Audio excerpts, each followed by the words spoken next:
o que devemos levar em consideração para construir uma equipe forte e colaborativa desde o primeiro dia de fundação do nosso negócio.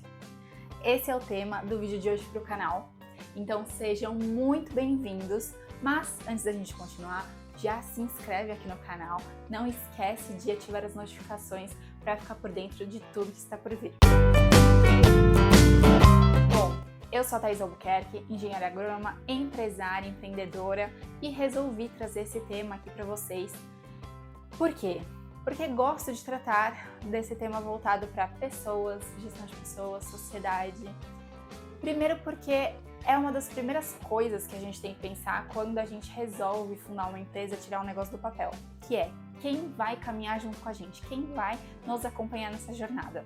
E segundo, porque quando a gente está pensando numa empresa, num negócio de sucesso, pessoas são os principais, é o principal ativo que a gente tem dentro do nosso negócio. Então a gente precisa ter muita clareza e saber muito bem escolher as peças certas para potencializar esse ativo ou não. Então é basicamente sobre isso que a gente vai falar nesse vídeo aqui hoje. Ontem eu fiz uma live no meu Instagram com um grande amigo, que é o Felipe. O Felipe também é engenheiro agrônomo, fez a mesma faculdade que eu e seguimos o caminho do empreendedorismo. Então a gente vem trocando bastante figurinhas sobre isso. E inclusive ontem na live ele compartilhou uma situação que ele viveu logo no início da fundação da sua empresa, que é a Cumbre, que é uma empresa voltada para a educação no agro. E ele comentou que foi bastante desafiador, porque ele acabou rompendo a sociedade inicial, mas por mais delicada que tenha sido a situação, ele mesmo comenta que ele buscou olhar isso com a maior sabedoria que ele podia ter no momento e trazendo isso de uma forma muito madura para o momento, e isso acabou levando ele a se associar às pessoas certas, a entender melhor como que funcionava isso e quem seriam de fato as pessoas certas para continuar com ele e prosperar no negócio dali em diante. Então eu quero começar daí. O primeiro ponto é, a gente sempre precisa ter um sócio?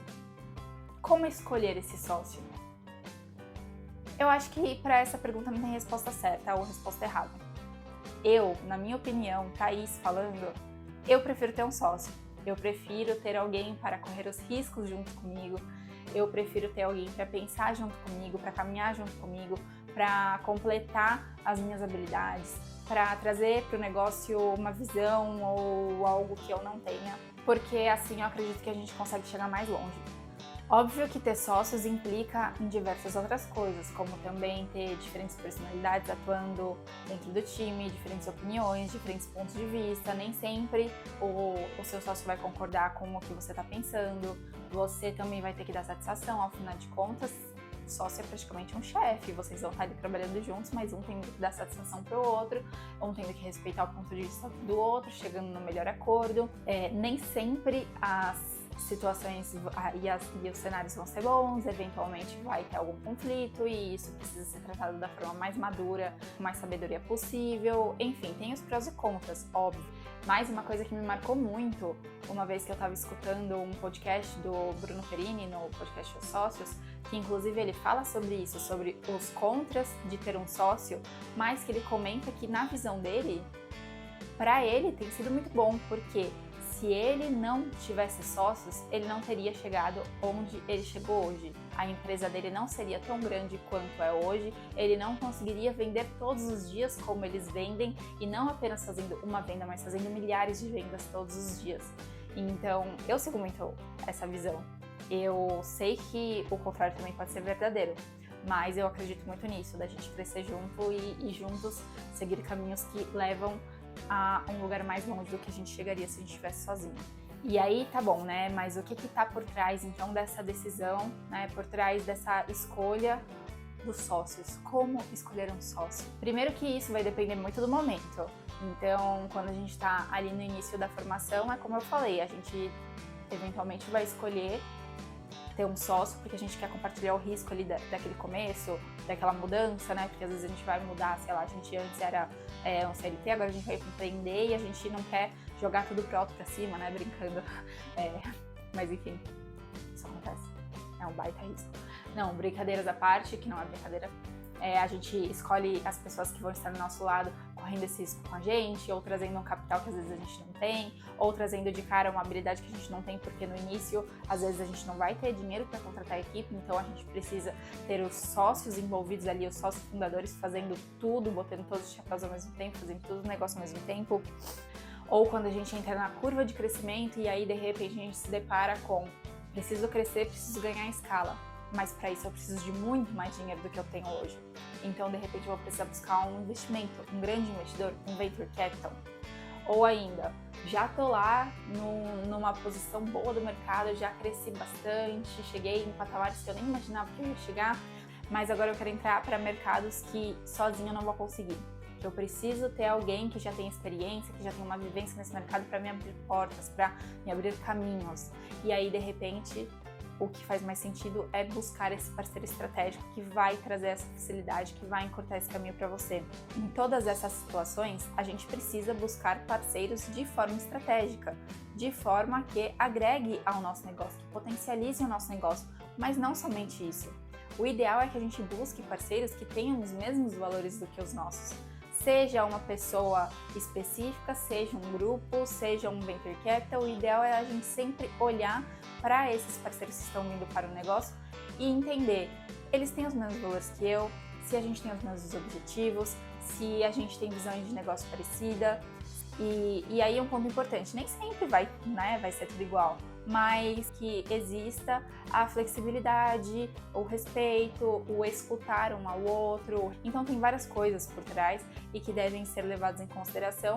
E afinal de contas, a sociedade também não vai acontecer do dia para a noite, então é importante que a gente tenha o tempo necessário para entender de fato se vale a pena firmar uma parceria como essa ou não. E lembrando que essa parceria, o quão boa ela vai ser, vai ditar o quão longe ela vai chegar, porque no fim das contas, o que importa realmente é o que eu falo, eu friso muito isso.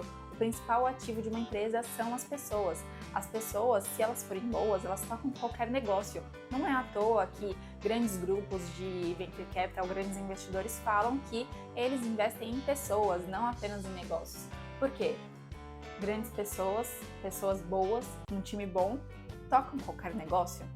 Então, uma ideia por si só, ela não vale nada se ela não for bem executada, se ela não tiver uma boa execução por trás. E aí eu não falo nem só de investidor.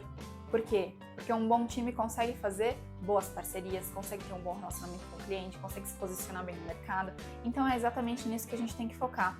Lembrando aqui daquela analogia clássica que sociedade é casamento. Ou seja, você precisa estar preparado para dividir os bons momentos, os momentos ruins, os momentos de dificuldade, os desafios, pensar em crescer junto.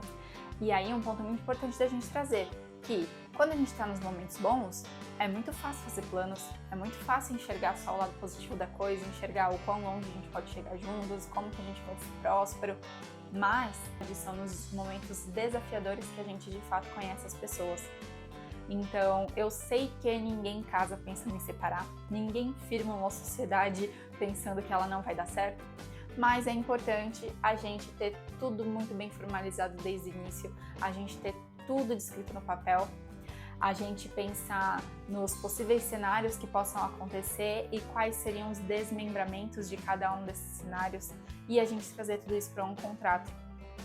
Eu sei que no início a gente está mais preocupado em fazer o negócio logo dar certo, em tirar logo o plano do papel, mas é importante que a gente tenha isso em mente, porque assim como no casamento, só o fato da gente ter estabelecido uma relação com alguém já pode ser considerada uma união.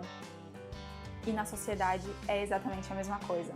Por mais que às vezes a gente não formalizou, se a gente começa a seguir com uma pessoa, se a gente começa a ter registros de que essa sociedade está sendo formada e de que esse trabalho tem sido feito em conjunto, isso pode sim ser considerado já uma sociedade perante a lei, perante a justiça. Os advogados de plantão podem me ajudar, podem inclusive comentar aqui nos comentários o que eles acham sobre isso e instruindo quem está assistindo sobre isso. É sempre importante a gente pensar nisso e pensar que quanto mais formalizado isso estiver, quanto mais claras as regras do jogo estiverem, as funções estiverem detalhadas, as responsabilidades, melhor vai ser e mais clara a comunicação, mais transparente a relação vai ser ao longo da relação profissional e societária que vai existir dentro dessa empresa, dentro desse negócio. Afinal, Vocês já ouviram falar de Cap Table? Cap Table nada mais é do que uma planilha que vai ali demonstrar quais são as participações, uma análise das porcentagens de propriedade com cada fundador, com cada pessoa que está ali envolvida na sociedade. E o Cap Table é um dos principais documentos que, por exemplo, um investidor pede para uma empresa no momento de pensar em investir naquele negócio. E se esse Cap Table não for coerente, você pode ter certeza que muito provavelmente essa parceria, esse investimento não vai para frente. Por que eu falo isso? E assim, né, nem entrando tanto nesse mérito de investimento, vamos pensar na saúde do negócio como um todo.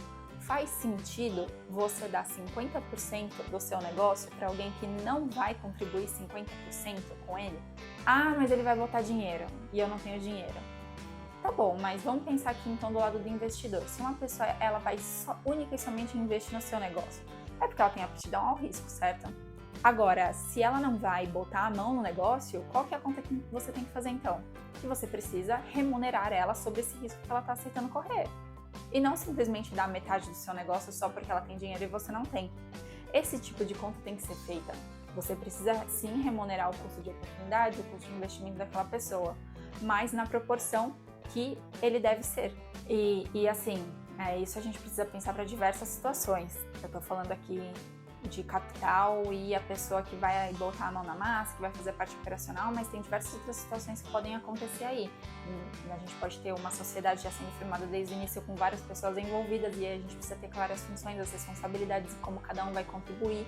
O fato do fundador, de quem teve a ideia principal, realmente pode ser mais valorizado e pode ter mais necessidade de porcentagem, principalmente se essa pessoa for atuar de forma integral dentro do negócio. Então tudo isso tem que ser discutido e tem que estar claro, a panos limpos desde o início da formação do negócio, para não gerar um problema lá na frente. E aí eu falo tudo isso para vocês por experiência própria, já empreendendo há quase 5 anos, tendo 2 empresas com sociedade.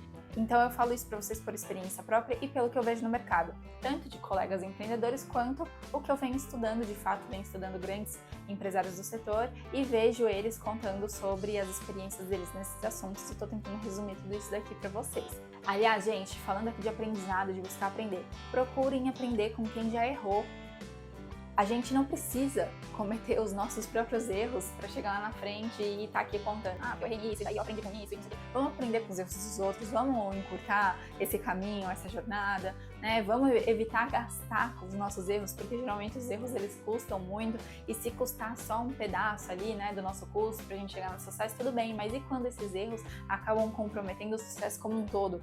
Quando eles impedem a gente de chegar lá na frente? Quando um erro significa o nosso fracasso total? Então, vamos evitar esses erros, vamos buscar estudar, vamos buscar assistir cada vez mais podcast, conteúdo, vídeo aqui no YouTube, enfim, buscar literatura, buscar mentores, pra gente poder encurtar o nosso caminho e aprender com os acertos e com os erros de quem já tá mais na frente nessa jornada. E aí, voltando, né, pro nosso assunto, uma das coisas que, cara, eu sempre vejo e assim, tô falando porque recentemente uma das minhas mentoradas também comentou sobre isso, mas eu tenho a oportunidade aqui de abrir um negócio, minha irmã me chamou, e aí eu tenho meu sobrinho, e eu tenho meu tio, meu pai, passarinho. Gente, tudo bem, não tem problema nenhum fazer sociedade com alguém da sua família, desde que essa sociedade realmente seja próspera, de que realmente você vai ter algo positivo, algo bom saindo daí.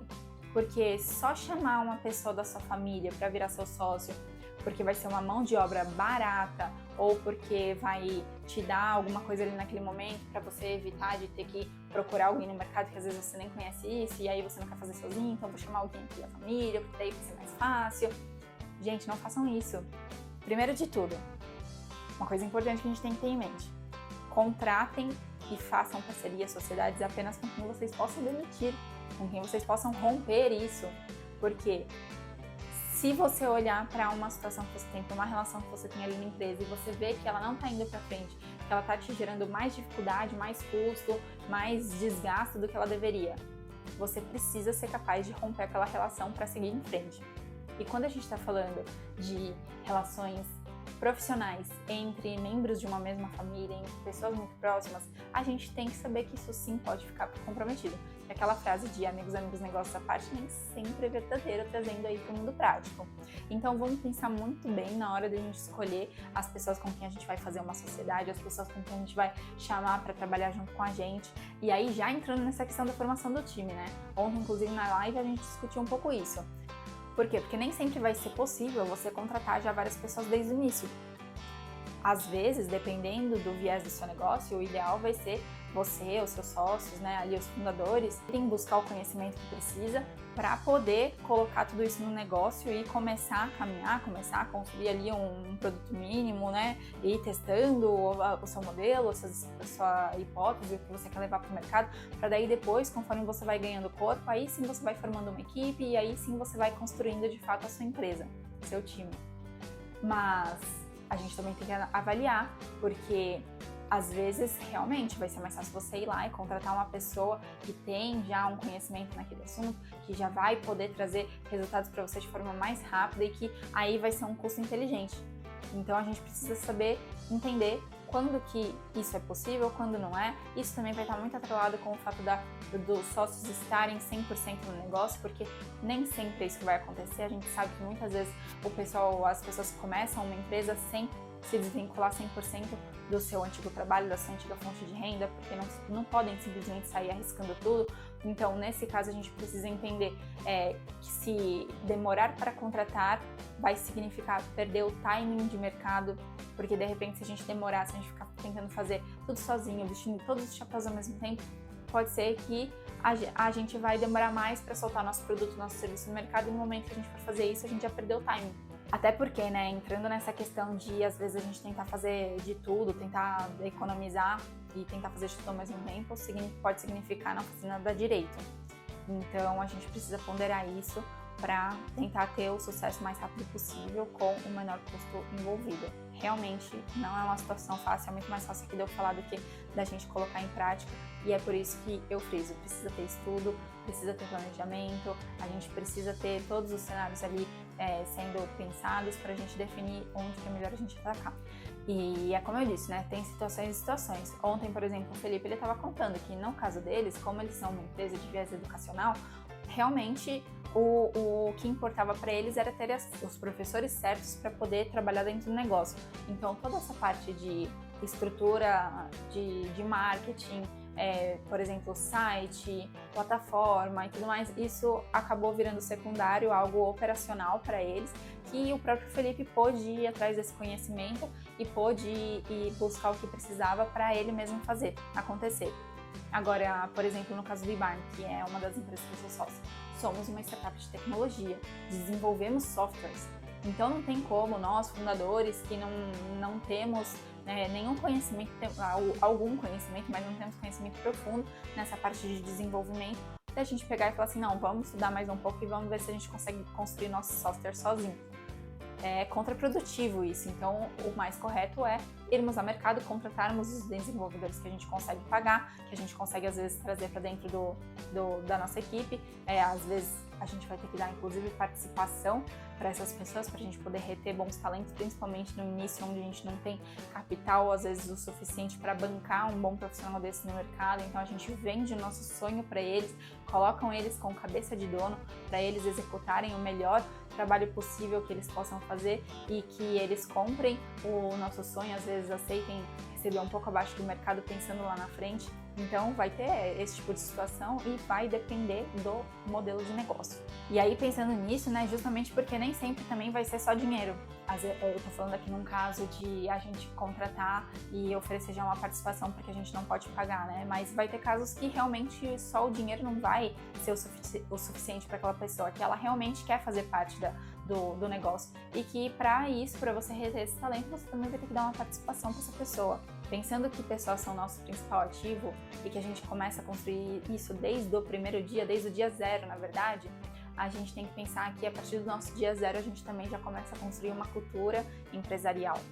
E que essa cultura empresarial está muito relacionada com os nossos valores e como que a gente vai se colocar perante ao mercado, perante a todos aqueles que vão ter qualquer tipo de relacionamento com a gente. Parceiro, investidor, cliente. Mas enfim, gente, o vídeo já tá ficando comprido. Eu realmente gosto de falar sobre esse assunto. Não é à toa que eu já tinha feito um vídeo também sobre gestão e liderança, que inclusive eu vou deixar aqui no final do vídeo, quem quiser, tiver interesse, clica para assistir. E, enfim, teria muito mais coisas que a gente poderia falar, inclusive nessa parte de investimento, de buscar investimento, quando que é o melhor momento, né? Pensando em sócios que vão botar dinheiro dentro do negócio, quais são os tipos de investimento, aí a gente já entra em várias áreas diferentes. Se vocês gostarem desse tipo de assunto, me avisa, me manda, deixa aqui nos comentários, que a gente pode ver quais são os próximos conteúdos que a gente pode trazer acerca disso. Mas bom, eu vou ficando por aqui, eu espero que eu tenha contribuído com cada um de vocês que está aqui assistindo o vídeo. E lembrem-se, a jornada empreendedora, ela é desafiadora sim. Não vou mentir, não vou romantizar nada aqui para vocês.